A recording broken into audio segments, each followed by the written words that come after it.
এবার এক ৬৭ বছরের বৃদ্ধাকে ধর্ষণের চেষ্টার অভিযোগ। রাতে বাড়িতে একা পেয়ে ধর্ষণের চেষ্টা করা হয় বলে অভিযোগ। প্রতিবেশী এক যুবকের বিরুদ্ধে। ঘটনায় গ্রেপ্তার অভিযুক্ত যুবক। মঙ্গলবার ধৃতকে আদালতে পাঠায় পুলিশ। গোঘাটের বেঙ্গাই পঞ্চায়েত এলাকার এমনই ঘটনায় চাঞ্চল্য ছড়িয়ে পড়ে এলাকা জুড়ে। যদিও ঘটনায় মিথ্যাভাবে ফাঁসানোর চেষ্টা করা হচ্ছে বলে দাবি ধৃতের পরিবারের। জানা গেছে, গত রবিবার বাড়ির সামনে প্রতিবেশীর অনুষ্ঠানে যোগ দেয় ওই বৃদ্ধার পরিবারের লোকজন। বাড়িতে একাই ছিল ৬৭ বছরের বৃদ্ধা। অভিযোগ, সেই সুযোগে প্রতিবেশী এক যুবক ওই বৃদ্ধার বাড়িতে যায়। তারপর বৃদ্ধাকে ধর্ষণ করার চেষ্টা করে বলে অভিযোগ। দীর্ঘক্ষণ শারীরিক নির্যাতন করা হয় বলে অভিযোগ। নির্যাতনে ক্ষত বিক্ষত হয় শরীরের বেশ কিছু অংশে। সেই ঘটনার পর পরিবারের লোকজন বাড়িতে আসতেই বৃদ্ধার সমস্ত কথা খুলে বলে। ঘটনা জানাজানি হতেই হইচই পড়ে যায় এলাকায়। বৃদ্ধার পরিবারের অভিযোগ, প্রতিবেশী যুবক পেশায় বাসকর্মী, মদ্যপ্ত অবস্থায় এই ঘটনা ঘটিয়েছে। পরের দিন গোঘাট থানার দ্বারস্থ হন বৃদ্ধার পরিবার। দায়ের করা হয় অভিযোগ। পুলিশ ওই অভিযোগের ভিত্তিতে অভিযুক্ত যুবককে সোমবার রাতে গ্রেফতার করে। মঙ্গলবার ধৃতকে আরামবাগ মহকুমা আদালতে পাঠানো হয়। ঘটনায় বৃদ্ধার পরিবারের অভিযুক্ত যুবককে কঠোর শাস্তির দাবি তুলেছেন। তবে অভিযোগ অস্বীকার করার পাশাপাশি পুরাতন শত্রুতার জেরে মিথ্যাভাবে ফাঁসানোর চেষ্টা করা হচ্ছে বলে পাল্টা অভিযোগ তুলেছেন অভিযুক্ত ধৃত যুবকের পরিবার। এই আমি বসে ভাত খাচ্ছি, লোকটা এলো, এসে দাঁড়িয়ে রইল বাইরে, দাঁড়িয়ে থেকে মাছ ওইটাই বসে পড়লো। আমি তুই এখানে বসছো রে, তুই পালা, তুই এখানে বসছো। আমার বউ ভাত খেতে গেল, তুই পালা। কেমন করছে, এই করছে এ শরীর দিয়ে হাত চালাচ্ছে, এইগুলো ছিঁড়ে দিয়েছে, সব ছিঁড়ে দিয়েছে আমার। এই বুক ফুক সব ছিঁড়েছে, ধরেছে, এই বুক ফুক সব ছিঁড়েছে। কালকাতে হাসপাতাল, এই থানাতে দেখলে, হাসপাতালে দেখলে বলছে হ্যাঁ সে এইগুলো ছিঁড়েছে, বুকে ফুক করে। এইগুলো পরশু দিনে হয়েছে। তারপর ওই সব ছিঁড়ে দিয়েছে, আমাকে জিত করে ফেলে দিয়েছে।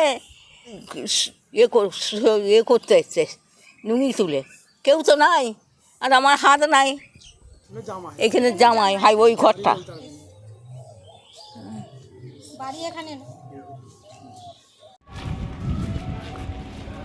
আমাদের পাশের বাড়িতে বিয়ে বাড়ি ছিল, আমার শাশুড়িকে এখানে ভাত দিয়ে আমরা ওখানে খেতে গেছিলাম।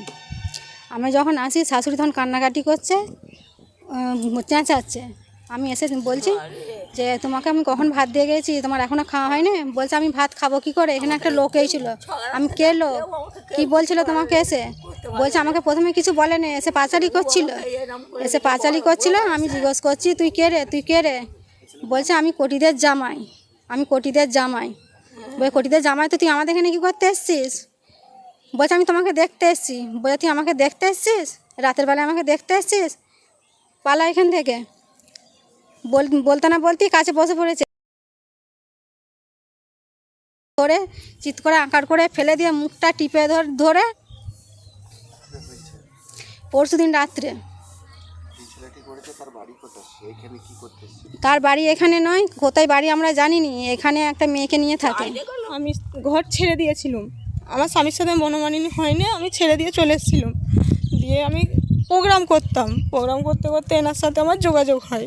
দিয়ে আমাদের বাঙালিদের মতেও আমাকে বিয়ে করে এখানে আমি আছি, 3-4 বছর আছি। ও ওরকম স্বভাবেরও নয়, ওরকম চরিত্রেরও নয়, ভালো ছেলে খুব। কিন্তু সেদিনকে একটু নেশা করে ফেলেছিল। নেশা করে এমনিতেই ওদের সাথে আমাদের দীর্ঘদিন ঝগড়া অশান্তি লেগেই থাকে। ওই বউটা গালিগালাজ করে, আর আমাদের সাথে একবার মারধরও হয়েছিল।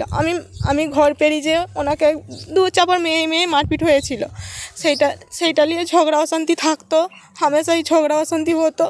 সেইটি এবার ও এরকম চরিত্রের ছেলেও নয়। ও আমাকে যেটা বলছে যে আমি গেছিলাম, তুমি ওদের বাড়িতে খেতে গেছিলে, আমি ওদের বাথরুমটার কাছে বারটায় ঘোরাঘুরি করেছি। দিয়ে ওই মাসিমা যখন জিজ্ঞাসা করে যেতে তুমি কে গো, আমি তখন বলেছি যে আমি কটিদের জামাই। এইটুকুই হয়েছে। দিয়েও ওই ছেলেটা এখানকে এসেছিল, এসে বলছে তুই আমার মাকে ধরতে গেছিলি, এইসব কথাটা উঠেছিল। কিন্তু এত নোংরা নোংরা কথাটা আবার কাল সকাল থেকে উঠছে। ও এরকম নয়, এগুলো মিথ্যে মিথ্যে ওরা আকসির জন্য আমাদের উপরে অপবাদ দিচ্ছে। আমার কেউ কোথাও নয়, ওই উনি ছাড়া। তাই কালকে ওকে ধরে নিয়ে গেছে। কাল থেকে আমার ঘরে আমি 4 দিক গেছি, আমাকে কোর্টকেও যেতে বলেছে, আমি যাব 10টার সময়। ওনার অ্যাকচুয়ালি বাড়ি হচ্ছে এই ভীমতলা বাইরা কানপুর। ওনারও বউ আছে, বউ 3টে ছেলে আছে, কিন্তু ওকে ভালোবেসে বিয়ে করে এখানে এসেছিল আমার কাছে। ওর এরকম স্বভাব চরিত্র কিচ্ছু নয়, খুব ভালো ছেলে।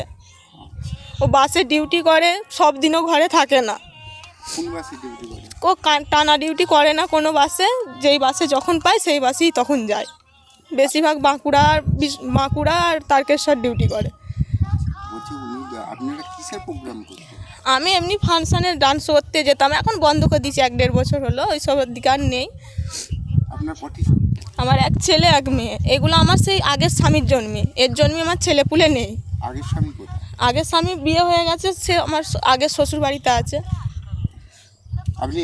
হ্যাঁ, আমি এখানেই থাকি। এখন আরামবাগেই রয়েছে প্রাণ আইভিএফ ফার্টিলিটি সেন্টার। নিঃসন্তান দম্পতিদের মুখে হাসি ফোটানোর বিশ্বস্ত প্রতিষ্ঠান প্রাণ আইভিএফ ফার্টিলিটি সেন্টার দক্ষিণবঙ্গের মধ্যে সর্ববৃহৎ এবং সর্বপ্রথম এআরটি গভর্নমেন্ট রেজিস্টার প্রাপ্ত আইভিএফ সেন্টার এখন আরামবাগেই। অল্প খরচে আইভিএফ পরিষেবা, বন্ধ্যাত্ব চিকিৎসার এক অভিনব অধ্যায়। প্রাণ আইভিএফ ফার্টিলিটি সেন্টার একেবারে অল্প খরচে পুরুষ ও মহিলার বন্ধ্যাত্ব পরীক্ষা, বন্ধ্যাত্ব চিকিৎসা সবকিছুই হয় আমাদের প্রতিষ্ঠানে। সুচিকিৎসার মাধ্যমে মা ও বাবা ডাক শুনতে পারবেন নিঃসন্তান দম্পতিরা। তাহলে আর দেরি কেন? আজই যোগাযোগ করুন প্রাণ আইভিএফ ফার্টিলিটি সেন্টারে। ঠিকানা বসন্তপুর, আমতলা, 2 নম্বর রেলগেট, আরামবাগ, হুগলি। যোগাযোগ নম্বর 7865858781 অথবা যোগাযোগ করুন 7908098172 এই নাম।